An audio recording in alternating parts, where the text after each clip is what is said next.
ஏன்டா பகல்காம் தாக்குதலை செய்ய சொன்ன அப்படின்னு ஆசிம் முனிரை போய் திட்டாத ஆளே பாகிஸ்தானுக்குள்ள இருக்க முடியாது. காரணம் என்ன அப்படின்னா, பகல்காம் தாக்குதலுக்கு பதில் தாக்குதல் அது ஒரு யுத்தம் மாதிரி போய் அதுவுமே முடிஞ்சு போச்சு. இந்தியா வெற்றியை அறிவிச்சிருச்சு. உடனே நம்மளும் ஜூ காட்டணும் அப்படின்னு நம்மளும் போய் வெற்றி அப்படின்னு அறிவிச்சிட்டோம்.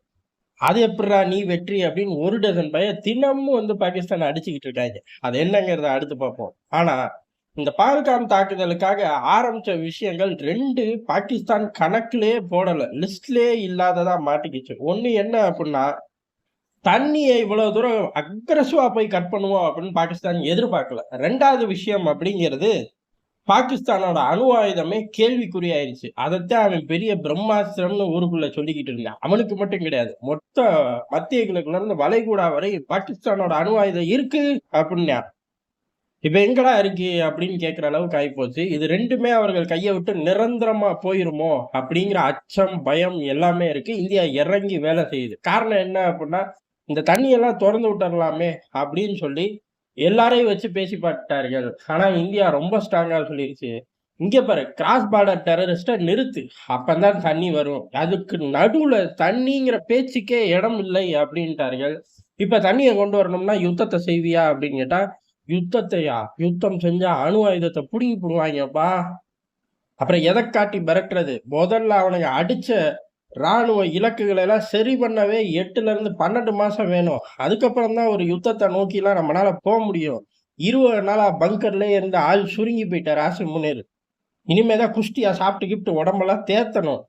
இப்படி பல வேலை இருக்கு. எப்படி யுத்தத்துக்கு முடியும்? அப்படின்னு சொல்லி அவர்களே பதிலும் சொல்லிக்கிறார்கள். அப்ப தண்ணி வராதா? சத்தியமா வராது. தீவிரவாதிகளை பூரா நீயே ஒழிச்சு கட்டிரு. நீயே பெட்ரோல் ஊத்தி கொளுத்திரு. அதுக்கப்புறம் எல்லாத்தையும் உறுதி பண்ணதுக்கு அப்புறம் தண்ணி வேணா தருவோம் அப்படின்னு சொல்லி இந்தியா சொல்லிருச்சு. இது இந்தியா நேரடியா செய்யக்கூடியது. மறைமுகமா இந்தியாவுக்கு ஆதரவா இருக்கக்கூடிய நாடுகள். இதுல ஆதரவு எதிர்ங்கிறது அப்பப்ப திரிசு திரிசா மாறும். இருந்தாலும் இந்த விவகாரங்களை பிடிச்சுக்கிட்டு நம்ம பெரிய அளவுல இன்டர்நேஷனல் ரீதியில ஆர்டிக்கல் இப்ப ரிலீஸ் ஆகி தள்ளுது. இது பூரா தனிச்சையா வருதா அப்படின்னு கேட்டா 100% தனிச்சையாவும் 100% இந்தியாவோட ராஜதந்திரத்திலே வெளியில பம்ப் ஆகுது அப்படின்னு சொல்லப்படுது. உதாரணமா இந்த நியூக்ளியர் ரிசர்ச் சம்பந்தமா ஆர்டிக்கல் வெளியிடக்கூடிய பல இண்டிவிஜுவல் நபர்கள் இருக்கார்கள், உண்மையான நபர்கள். திடீர்னு குதிப்பாங்க சீன ஆதரவு ஆட்கள்லாம். நானும் அணு விஞ்ஞானி தெரியுமா? எப்படா? எப்பயுமே நான் அணு விஞ்ஞானி அப்படின்னு சொல்லி கட்டுரை வெளியிடுவாங்க. சாராம்சம்ங்கிறது ஒண்ணுமே இருக்காது. அந்த மாதிரிலாம் இல்ல.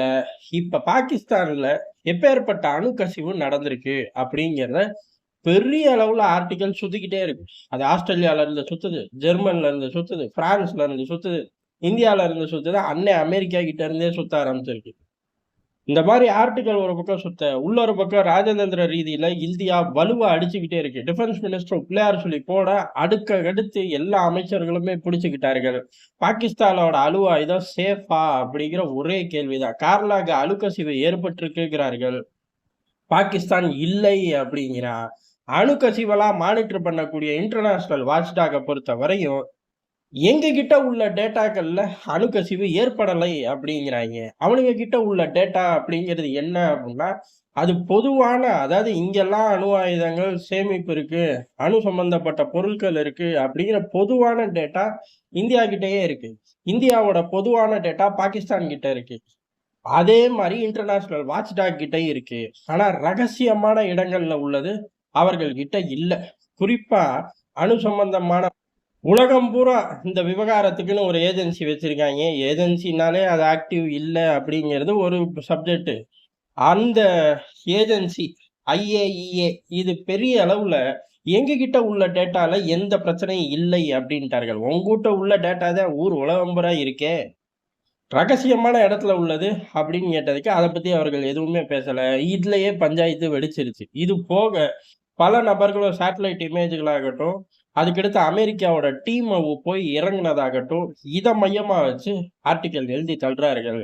இதுல 100% தனிச்சையாவும் 100% இந்தியாவோட விளையாட்டு ஆரம்பமாயிருச்சு அப்படிங்கிறதான். காரணம் என்ன அப்படின்னா, அமெரிக்காவே ஒரு தடவை சொல்லியிருக்கு. இதே ட்ரம்ப்பே சொல்லியிருக்காரு. பாகிஸ்தான்ல உள்ள அணு ஆயுதங்கள் தான் என்னோட கவலை அப்படின்னு இருக்காரு. இவ்வளவு ஏன் அண்ணன் பைடனு அவர் நிறைய விஷயங்கள் உருப்படியா பண்ணியிருக்காரு. அத காட்டிலும் 100 மடங்கு உருப்படி இல்லாத வேலைகளையும் பண்ணியிருக்காரு. அந்த உருப்படியா பண்ணக்கூடிய வேலைகள்ல உலகத்திலேயே ஆபத்தான இடம் பாகிஸ்தான் தான். காரணம் அவனுங்களோட அணு ஆயுதம் பாதுகாப்பா இருக்கா, இல்லையான்னே தெரியல. அப்படியே அதாவது அந்த கட்டமைப்பு அப்படியே பாதுகாப்பா இருந்தாலும், நாளைக்கு பாகிஸ்தான்ல வேற ஒரு இயக்கம் கை ஓங்கிருச்சுன்னா, அந்த இயக்கத்து கையில அணு ஆயுதம் போயிரும். இவ்வளவு பிரச்சனைங்க நமக்கு தேவையா? அப்படின்னு பைடனே அழுதுருக்காரு. ட்ரம்போட பாஷையில சொல்லப்போனா, அமெரிக்காலேயே வீக்கான ஒரு பிரசிடென்ட்னா இந்த பைடன் பையன் அப்படின்னு ஒவ்வொரு தெருவா அமெரிக்கால போய் கத்தி கத்தி தான் ஜெயிச்சு வந்து நிக்கிறார். ஆனா அவரும் இதே தான் சொன்னாரு. பைடனும் இதே தான் சொன்னார்கள். இந்த கிளிப்பிங்கு இப்ப பெரிய அளவுல வேர்ல்டு வைடு ட்ரெண்ட் ஆகுது. அதே சமயம் ஆர்டிக்கிளும் ஒரு பக்கம் ட்ரெண்ட் ஆகுது. இன்னொரு பக்கம் என்ன அப்புட்ன்னா, அவர்கள் கிட்ட உள்ள அணு ஆயுதம் அப்படிங்கிறது எண்ணிக்கைகள்ல கூட தான். 150 தாண்டி இருக்கு. 170ங்கிறார்கள். முதல்ல கண்டுபிடிச்ச அந்த வீரியத்திலே இருக்காய்ங்களா? இல்ல அதுக்கடுத்து அப்கிரேட் நடந்திருக்கா? அப்படிங்கலாம் பொது வெளியில தகவல் கிடையாது. ஆனா இருக்கு அப்படிங்கிறத மட்டும் எல்லாரும் உறுதிப்படுத்துறார்கள். அப்படி இருக்கக்கூடிய நாட்டுல, நாடு அவர்கள் கண்ட்ரோல்ல இருக்கா அப்படின்னு கேட்டா, இல்ல அப்படிங்கிறதா. உதாரணத்துக்கு அரசாங்க கண்ட்ரோல்ல இல்லங்க, ராணுவத்து கண்ட்ரோல்ல இருக்குங்க அப்படின்னா அதுவே ஆபத்து. இங்க பாகிஸ்தான்ல அரசாங்க கண்ட்ரோல்ல இல்ல, ராணுவ கண்ட்ரோல்லயும் நாடு இல்ல, தீவிரவாதிக கண்ட்ரோல்லயும் நாடு இல்ல. 3 பேரும் போட்டி போட்டுக்கிட்டே இருக்காய்ங்க. அப்பேற்பட்ட ஒரு நிலைமைக்கு மாறிப்போச்சு. இவ்வளவு காலம் ராணுவ வலிமையா இருந்துச்சு. இந்த 2 பயலுகளும் டம்மியா இருந்தாய்ங்க. அரசாங்கம் ராணுவத்துக்கு கீழ 2வது பொசிஷனும், தீவிரவாதிகள் 3வது பொசிஷன்லயும் இருந்தாய்ங்க. இப்ப 3 நபர்களும் ஒரே பொசிஷனுக்குள்ள வந்துட்டாய்ங்க. நம்பர் 1 அப்படின்னு ஒரு காலம் போட்டு 3 பேரையும் உட்கார வச்சிரலாம். காரணம் பாகிஸ்தான் வரலாற்றிலே ராணுவத்தோட வலிமை மிக மிக கம்மியா இருக்கக்கூடியது ஹாசிம் முனீர் காலகட்டத்துல தான். அதுக்கு காரணம் என்ன அப்படின்னா, தீவிரவாதிகள் வளர்ந்துட்டாய்ங்க. இந்தியாவுக்கு எதிரா செயல்பட முடியல. ஒருத்தனுக்கும் ரிட்டயர்ட் ஆகுற எண்ணம் கிடையாது. அப்படி எண்ணம் இல்லாத காலகட்டத்துல ஆப்கானிஸ்தான்ல அமெரிக்கா தெரிச்சு ஓட தாலிபான்கள் கண்ட்ரோல் எடுக்க, நம்மளும் பாகிஸ்தான கண்ட்ரோல் எடுப்போம். ரொம்ப காலமா இவனுங்க ஓடிக்கிட்டே இருக்காய்ங்க. தெரிச்சு ஓட விட்டுட்டோம்னா, தாலிபான்கள் மாரியே பாகிஸ்தான்லயும் ஒரு தாலிபான்கள், பாகிஸ்தான் தாலிபான்கள் ஆள முடியும் அப்படிங்கிற ஒரு சிந்தனை அவனுங்க மைண்ட்ல வந்துருச்சு. அப்படி வரக்கூடிய காலகட்டத்துல, ராணுவத்தோட செல்வாக்கு அப்படிங்கிறது பாகிஸ்தானுக்குள்ள தரமட்டம். இந்த தரமட்டம் ஆனதுக்கு காரணம், இவனுங்க ஏறக்குறைய பல வருஷமா இந்தியா கிட்ட அடி வாங்கிட்டு இருக்காய்ங்க. அத தாண்டி ஆப்கான் எல்லைகளுக்குள்ள பாகிஸ்தான் ராணுவம் போகாது. அதாவது எல்லைகளுக்குள்ள கிடையாது. எல்லைகளுக்கு பக்கத்துல கூட கார்ட் பண்ண மாட்டேங்கிறாங்க. அதுக்கடுத்து பலுசிஸ்தான் பிராந்தியங்கள் திசைய கூட பார்க்க மாட்டேங்கிறாங்க. இந்திய எல்லைகள்ல கேட்கவே வேணாம். தீவிரவாதிகளை ஹியூமன் ஷீல்டா நிறுத்தி வச்சுட்டு பின்னாடி தான் நிக்கிறாங்க. அதுக்கடுத்து உள்ளுக்குள்ள இம்ரான் கான் பார்ட்டி ஒர்க்கர்கள் ராணுவத்தை மதிக்கிறதே கிடையாது. கேட்ல நிக்கிற வாட்ச்மேனை காட்டிலும் கேவலமா தான் தூக்கி போட்டு மிதிக்கிறார்கள்.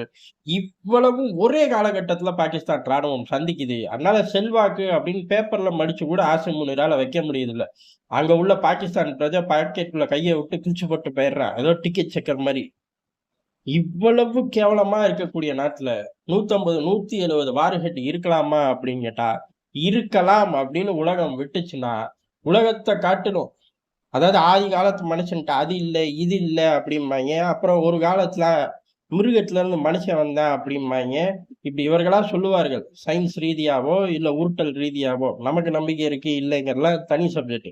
ஆனா இப்படி சொல்லி வரக்கூடிய காலகட்டத்திலே, இருக்கறதுலே தக்கூரி பயலுக ஆளக்கூடிய காலகட்டமா இது அமைஞ்சிரும். எப்ப? வரலாற்றுல சொல்லுவாங்க. "ஓ! பெரிய தக்கூரி பயலுகடா. குரங்குல இருந்து மனுஷன் வந்தான் பாரு. அப்ப இருந்த அறிவு கூட இந்த காலகட்டத்துல இருந்தவனுங்கள்ட்ட இல்லை" அப்படிம்பாருங்க. இதுக்கு பேசாம பாகிஸ்தான் அணு ஆயுதத்த உலகம் சேர்ந்து புடுங்கிருச்சு அப்படின்னா, வருங்கால சங்கதியர் இப்ப உள்ள தலைவர்கள திட்டாம இருப்பாய்ங்க. இல்ல திட்டி தீர்த்துருவாய்ங்க. நம்ம திட்டல.